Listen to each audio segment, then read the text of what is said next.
here with Matthew Doman, a cast member from Doctor Who. And since Doctor Who is set to premiere tonight on BBC, and I believe BBC America as well, we figured to have an interview with a Doctor Who cast member so that we can talk Doctor Who. And yes, I know you Americans that don't watch it don't care, but I do. So, haha. Before we begin, I guess the first question would be, would you call yourself a Doctor Who fan? And if so, what are your favorite Doctors and episodes? Well, yeah, I'm a Doctor Who fan. When I was a kid, my sister used to just run behind the sofas and hide from the Daleks, those evil Daleks.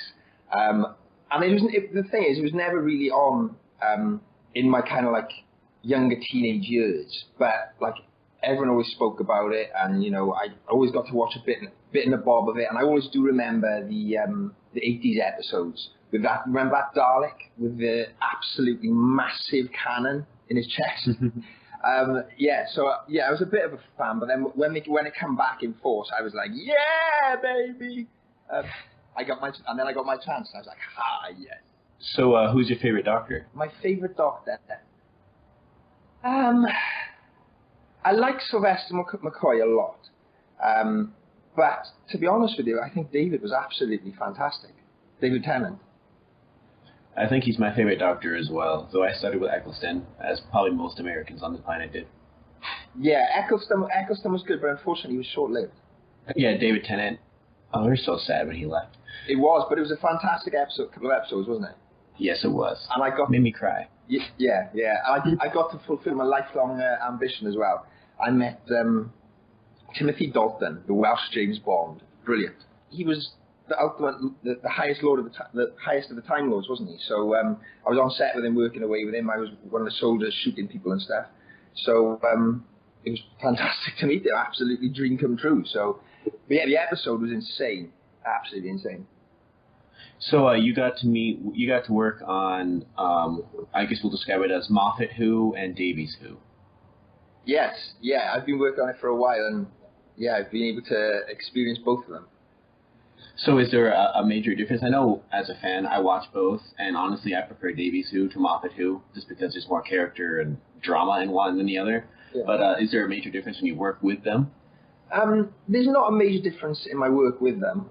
They all utilize the monsters really well, so we get to get our teeth into stuff, and I enjoyed both writers' stuff, shall I say. Okay. I guess the main bit on your IMDb talks about, you know, how you got to work in the Pandorica episodes. You got to be a Roman. I'm assuming you also probably got to be a Cyberman and so on, since I know they reuse people to be everything. Yeah, I got to do Cyberman in that. No, I didn't do Cyberman in that. I couldn't. I was shooting something else, but I did get to be a Roman soldier. And again, another lifelong ambition I got to achieve. I got to go to Stonehenge, baby. Oh, wow. Exactly, and at night time as well. And you got to see Matt Smith do his speech to all the aliens. Yeah, we shot that down near Swansea in a place near Margam Park. But that was the first time I ever properly saw Matt do his thing, and I was just like, fair play, you were good. And I'm going to look forward to your performances. So yeah, it was a good night. So with Doctor Who Season 7, premiering tonight. Yeah. Are you involved in Season 7 at all as of yet, or are you just going to be able to watch it as a fan? Well, both, actually. So I'm going to sit down tonight with a cup of tea, very British, and enjoy it, yeah. I'm looking forward to how this episode is going to be, because this first episode is going to be brilliant. When we were shooting it, it was just, I couldn't wait. I was tingling to watch it, do you know what I mean? Well, it has Daleks, and I love all the Dalek episodes. The only thing that kind of disappoints me is, since Davies left, we describe Daleks now as Skittlebutt Daleks, but hopefully these are the older style Daleks, not the Skittles. Well, the good thing is now that there can be a variation. True. In the Daleks, and that's a great thing. But whether you perform in like the old or the new Daleks, the new paradigm or the old paradigm, to be honest with you, it's just awesome. It's the best thing ever. Like I guess you can only kill the Dalek so many times before it gets kind of weird. But again, that's the great thing about Doctor Who. It's got the whole of time and space to play in. So you could do pretty much whatever you want. It's fantastic. The scope is unbelievable. So having worked on some of these episodes, the first 5 episodes they talked about, they've announced, there's, I can remember right, there's Battle of the Daleks, there's Dinosaurs on a Spaceship, there's Mercy, there's The Power of Three, and then there's Angels Take Manhattan. Yes. So which one do you think is going to be the best out of the first 5 that you know of? The one that we can't miss? I think, which of the episodes is going to be the one you can't miss in this series? Well, I'm thinking, because they won't announce the first 5, and I know they said, the pods are leaving after, I believe, 5, and the Christmas specials when they bring in a new companion. So I'm assuming probably the first and the 5th one, the Angels Take Manhattan, and then the Asylum of the Daleks are the ones that we... You definitely want to watch the Angels one. Definitely want to watch the Angels one. I was at the convention the other day with one of the Angels, Sarah, and we were arguing over which would be harder. Which would win a battle, the Angels or the Daleks or the Cybermen. And I'm not going to tell you what the final result was, but it was quite interesting because we were sitting there and people were just queuing up and just taking pictures and just being like, really being entertained by us just being idiots and just talking about which one was going to win. But I think definitely first, you shouldn't miss the first episode, because the first episode, tonight's episode, is going to be something else. It is going to be unbelievable. It's something that you'd always want to have seen, but you could never ever dream would actually be possible. Ooh. Yeah, exactly. So definitely don't miss tonight's one at any cost. Chain yourself to your sofa, whatever you've got to do, seriously, just do it. But definitely make sure you watch it. And the Angels one, well, I'd say do the same with that, because the Angels are cool, and I certainly will be making sure I watch that one too. So keep glued to the sofa. And I'm going to call it now, though you do not have to confirm or deny anything. But my guess is that the Statue of Liberty is going to be a giant weeping angel. That's my call. I want to see what happens. It's always good to guess these things. it would make sense to me. Yeah? It would make sense to me. And, of course, the 50th anniversary is coming up where we get some past Doctors, some past characters, and so on. Mm. Do you know by chance if Captain Jack's going to be seen in the season at all? I don't know. Because I hope so, and I hope it's actual Captain Jack, because I miss me some Barrowman. John Barrowman is a legend of a dude, in all fairness to you. I've worked with him a couple of times, and he's just great. And he definitely should get back on the screen, especially with the 50th anniversary, as you say. And I know he loves the character, because on his Twitter he talks all the time about how he wants to be Captain Jack again, or film more Torchwood. Yeah. And I hope he gets to. Definitely. I hope it doesn't end Torchwood on Miracle Day, because that's not a very good way to end it. Well, I think it could be open for more things because of the nature of the whole episodes and that. I just hope, as you say, fingers crossed, there'll be some more, because it's exciting. I'm trying not to say anything, but it's exciting times. So you do know something that we don't. I know a lot of things people don't. But not because all we know are the rumors. We know the ponds are going. We know who the new companion is. We know you're going to see stuff past Doctors and so on, because they announced, oh darn, who is the comedian? The guy who does the voice of the animated stuff. They announced him. I'm hoping we see Eccleston or Tennant, but I don't know. We never know these things until they actually happen. I got to be honest, I don't know the contents of the 50th anniversary yet, because that's under lock and key, that's under Dalek Guard, Weeping Angel Guard, and all kinds of things. And to be frank with you, I'm not going to try and cross those monsters, all right? I might play them, but I'm not going to try and cross the real ones in real life. But yeah, no, I think, I don't know anything about it particularly, but anything could happen. That's the fantastic thing. Okay, so have you played a Dalek? I've played a Dalek, yeah. I played the yellow one when the first coloured ones came out. Okay, so how do they do those costumes? I know originally they were a bunch of, kitchen parts put together. But that was in the 60s, when they first created this. Kitchen parts, I like that. Well, there's a plunger. Come on, there's a plunger and, like, a mixer. Yeah. Originally, in the original ones, they were definitely kitchen things. Yeah, well, that's the great thing. Like, the ingenuity of the original costumes, how they got them to look like they did on camera, I think they look fantastic. And how they got them to do that, I think is amazing. And, I'm not sure how they make these modern ones. They're big, though, very, very big.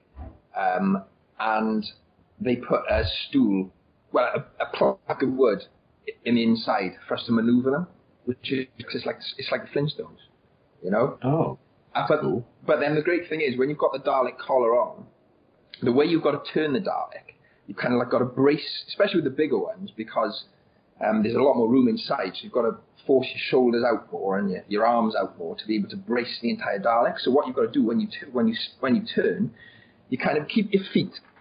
And I'm actually doing the action. As I'm telling you this, I'm actually doing the action in my living room. Anyway, yeah. So you keep your feet in one place and you kind of rotate on the balls of your feet. And you lift the Dalek round and up and round while you do it. So it does kind of get a little bit difficult to do the stalk as well. But it's great because if you think about it, you face it forward and then say you've got to like exterminate someone to your right, 90 degrees to your right. When you're looking out of the collar, it's like looking out of like a gridded mesh.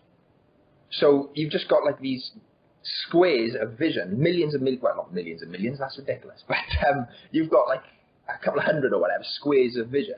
So your vision's restricted to those things. So as you turn, when you look forward, you see nothing. But as you turn in, you're not seeing really anything. And then as the squares kind of get close to the object you're about to exterminate, that object then kind of comes into your crosshairs.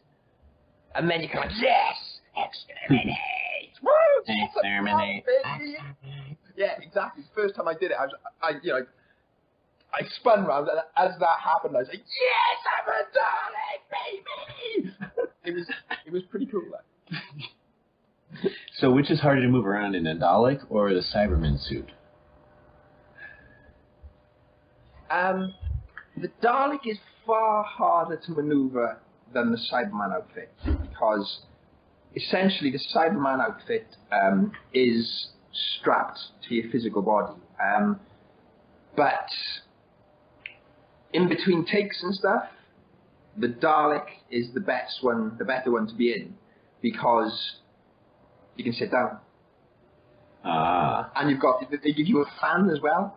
So if you're warm, and a bottle of water. So if you're warm, you can put the fan on you, and then you can drink some water or whatever. It's, life in a Dalek is pretty sweet. I'm not going to lie to you. Because I know in at least the Torchwood Cybermen, like I forget what they have, but there's one of the girlfriend of, I forgot his name right now, the main guy who dies later in the series, but he she had a lot of trouble moving, and I know they were saying how with that costume on, it's very hard to bend your knees right and be able to walk comfortably. It's kind of heavy. Yeah. I mean, the original ones, I think, are 4.5 stone. The ones we wore on set. Oh, wow. Yeah, and they are pretty restrictive because they're a lot bigger than your normal body as well. They're probably about 2 inches on either shoulder extra, and then on the legs you've got about possibly 2 inches because you've got the bars going down the side of the legs as well.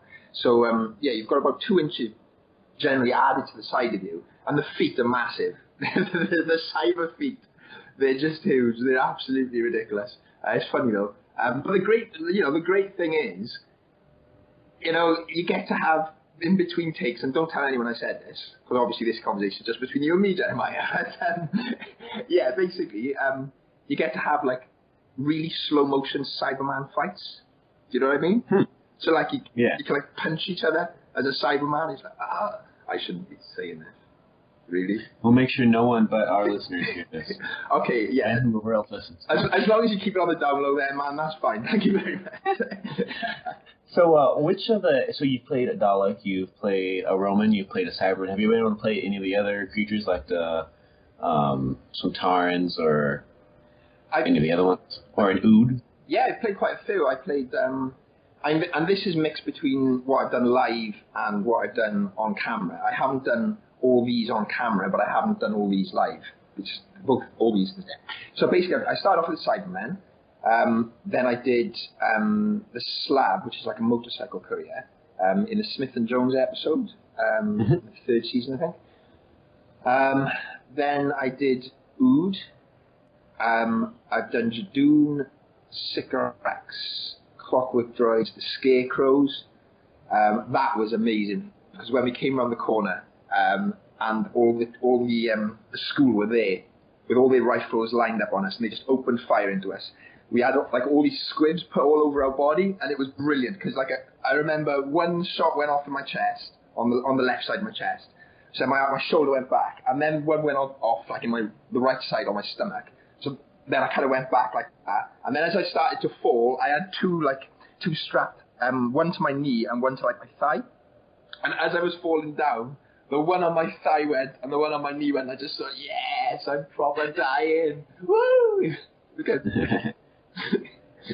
Yeah, so that, and what else I played? I played obviously Darkhold Matt and Sarah Jane and the Man in Black and Sarah Jane. I'd done in the Doctor Who Proms as well, 2008. I was the Air Raid Warden. And I came down and I told Amy off for talking in the middle of our war. And yeah, so I've done quite a bit. I've done quite a few of the things on. So you mentioned how you worked with Sarah Jane Adventures. I think that's what it's called, right? Yeah, Sarah Jane Adventures, which of course now is sadly done because she died. Yeah. Were you able to work with any Torchwood or anything like that at all? Yes, I've done a bit with Torchwood. I did Children of Earth. Ooh, so, I love Children of Earth. So, yeah. That makes me cry. Yeah, I know. There's a lot of sad bits in it, isn't there? But it was fun to shoot, you know. As I say, that's where I got to meet John, and he was just brilliant. So, yeah, very much, as you say, looking forward to getting John back on the screen. What did you get to do in Children of Earth? I was a bodyguard of, I can't remember the name of the lady who was, you know, the black-haired lady? The British government one? Yeah, that's the one. I was one of the bodyguards, so I got to basically run around shooting people, doing all stunt driving and all that stuff in the Land Rovers and things like that, and basically running around being a SAS kind of dude, that kind of thing. Do you know what I mean? Fulfilling a lifelong ambition yet again. You know, running around complexes, and yeah, it was really, really, really, really, really good fun. That's cool. And to bring back to something you talked about earlier, you talked about, Daleks versus Cybermen and so on. Yeah. Isn't it already established that Daleks would beat Cybermen, as we learned in, I want to say season 4? Well, I can't possibly agree with that, frankly, to be honest with you. Being originally a Cyberman and then going into everything else, I'm sorry, my loyalty is to the Cybermen, and the Cybermen will always win. But the Daleks will just exterminate. I don't care. I don't care what is written. I do not care what is written down. I'm loyal to the Cybermen, man, and the Cybermen will win all the time because they look far cooler. In all fairness. Now, if you're gonna go for a coolest looking, how about you go with Ood? You think? The Ood are pretty cool, especially once you realize what the thing in their hand, what the actual Ood look like, not the ball in their hand, but their actual lungs in their hand when they spit them out. Yeah. The thing with the Ood, people can't. I don't think they look the coolest. I mean, the prosthetics on them are absolutely fantastic. Don't get me. They look very Cthulhu-like. Yeah. H.P. Lovecraft. Yeah, they're brilliant. The actual design of the costume, the design of the mask is phenomenal. But personally, I still think the Cybermen look the coolest. I mean, they're a mixture between like Iron Man, RoboCop, and everything else, and the old classic Cybermen. They're just brilliant. They're brilliant, and they're amazing to wear as well. Because you take your lid off, your mask, your cyber mask, and you put it under your shoulder and your arm, and you walk along, and you feel like, you know, Superman or one of the clones in the Clone Wars or something. It's brilliant. It's absolutely amazing. But they don't get an awesome tagline like, you know, Ood have their song, but, you know, Daleks have exterminate, exterminate. True. We've got delete. Delete. But it's not as cool as exterminate, though. But I guess it depends. It depends on how you feel it when you say it. That's what I think. It's, you know, when you're in the costumes, if you're saying exterminate, yeah, it feels a bit cool and whatever. But when you say delete, you literally put your hand out to someone, and you can see the fear on their faces. You know, that's what it's all about. Cybermen are the best ones to play live. Absolutely the best ones to play live, because the greatest thing about the Cybermen is that silence is their strong point. What I mean by that is, if you walk into a room and it's like a live event, so people are taking pictures and whatever else, you walk into a room and you just stand there with your fingers clenched as a fist, standing there still. You stand there for like 5 minutes, and people are coming up to you. They're staring at your hands, and they're coming up to you and they're just going, "Didn't we see him walk in just now?" And then like the kids are just going, "Oh, there's no one in that suit. There's no one in that suit. That's just a dead suit." And then someone will just be like, "Well, didn't he just walk in just now?" And they just like, and then people are just like, "Oh yeah, there must be radio control or something like that." And as they're saying that, there's always just like a 6-year-old or something like that still staring avidly at your hands. So then you literally just twitch your hands slightly, just like half an inch or something. And as you do that, the kid just goes, he moved, his hands moved. And then the parents just turn around and go, "No, they didn't. He's just a statue, he didn't move." And then you move your hand totally, you open it, and then you like, or do like a step or something, and literally the room just clears. It's like dropping mercury onto water. Bang! Just goes. The whole thing just goes completely and utterly clear, and you're just like, I didn't even need to do anything to scare you. Yeah, so that's fun. As you can tell, I enjoy my job. I can definitely tell. Now, this next question might seem a little bit strange, but it's because we have two guests on today's episode. The next one is a voice actor named Dave Fennoy, who's famous for doing voices. He's a Hulu guy, but he's famous for doing the Walking Dead games and so on. Okay. And so one of the big questions that they wanted us to ask him, that we're also going to ask you, is since he does lots of stuff with zombies, they wanted to ask him, since he's a zombie actor, if he has a plan for the zombie apocalypse. And since you work on Doctor Who and deal with that sort of thing, not necessarily zombies in general, but you know that sort of end of days scenario, what would you do for a zombie if a zombie apocalypse had to happen? What's your plan? A real zombie apocalypse. A real one. I would go to a ninja shop. I'd get a couple of samurai swords, and I'd kind of accept the fact that at some point I was probably going to get eaten alive by a zombie or a horde of zombies, and just try and stay alive as long as I could whilst cutting certain limbs off them. You'd have to sneak though. You'd have to like make a base. So obviously like a secure compound where you lived and everything else. But then you'd actually have to go out on like tiny little missions, like guerrilla missions, and like just snipe at their arms and stuff. Do you know what I mean? Just like hide down an alleyway while 3 zombies are walking past or something. Just like jump out of the shadows and cut all their knees off or something, and then run home, and then just to annoy them. And then hope these are Shaun of the Dead zombies and not 28 Days Later zombies.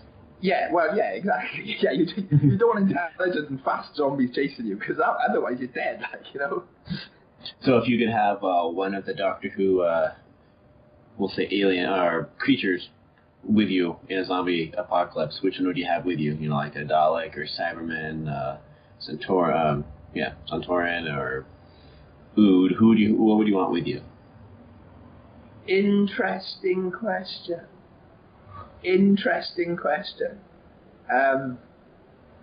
Okay, I probably quite like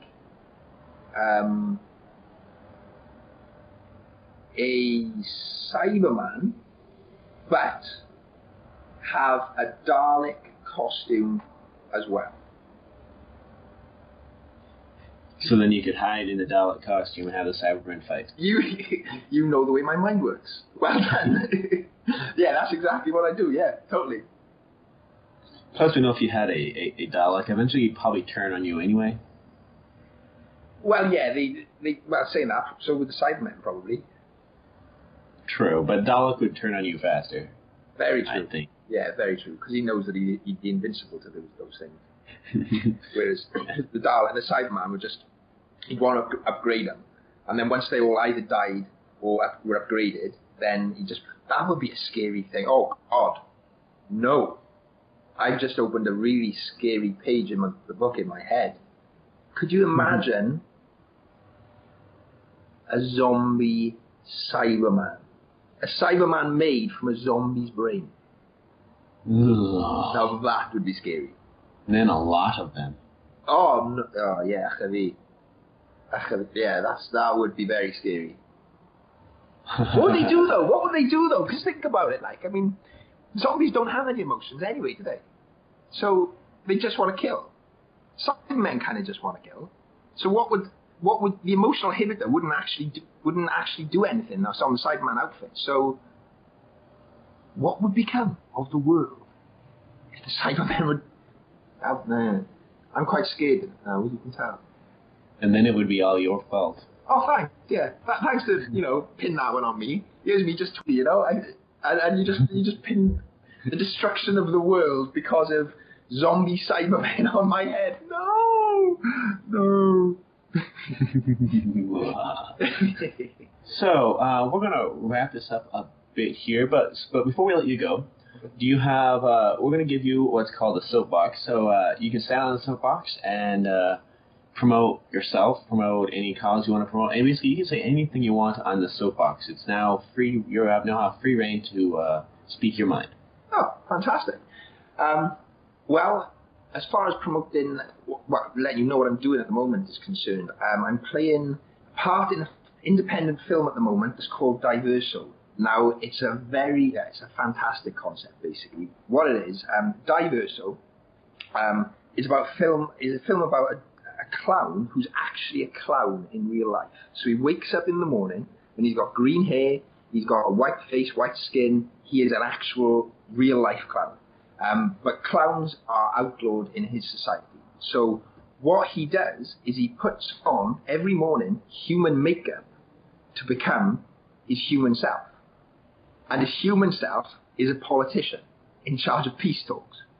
So he's going to to organise these peace talks, all this stuff, every day. And it's not working out very well. And basically, I'm giving away too much of the story now. But anyway, ultimately, he gets exposed as a clown by the paparazzi. They take a picture of him taking off his makeup, and he gets exposed. And then everything changes.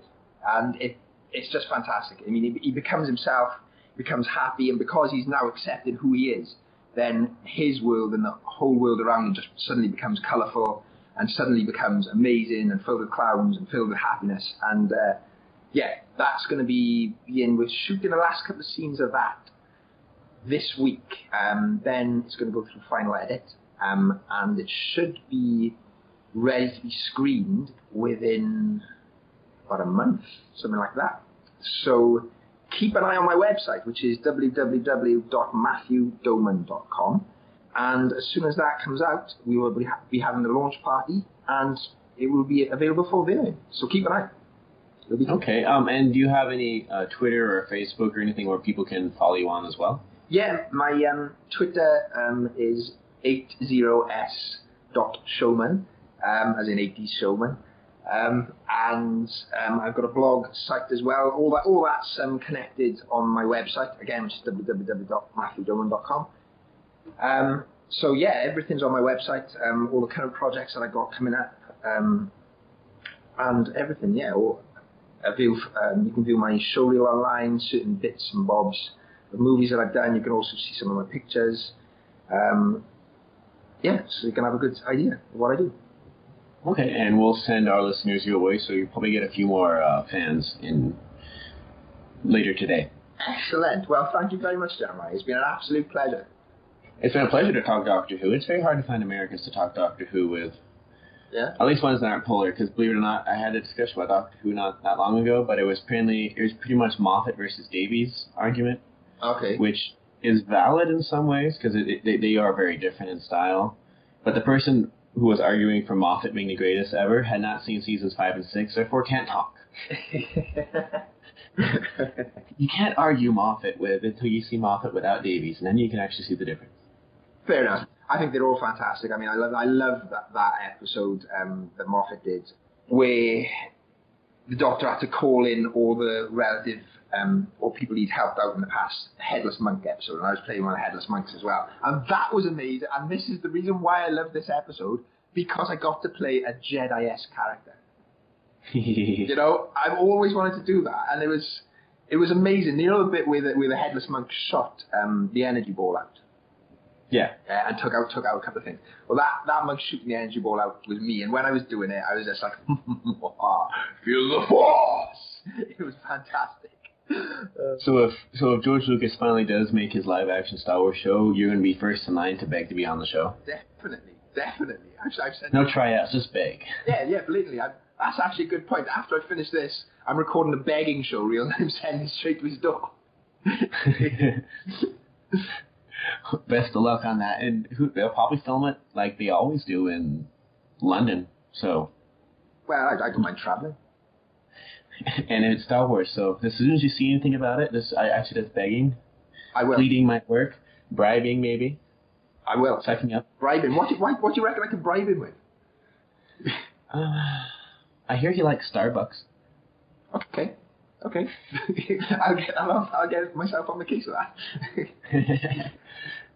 I don't know what you'd bribe him with. If I figure that out, I might get more favors myself. Yeah.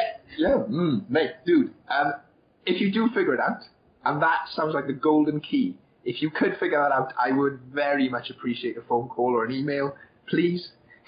And if we hear anything about it coming on the line, we'll send you a word so you can go line up, queue up with the other 20,000 people to sign up for a job. Because when it does happen, it's eventually going to happen. When it does happen, it's going to be big and it's going to be awesome, and everyone is going to want to be in it. Totally. I mean,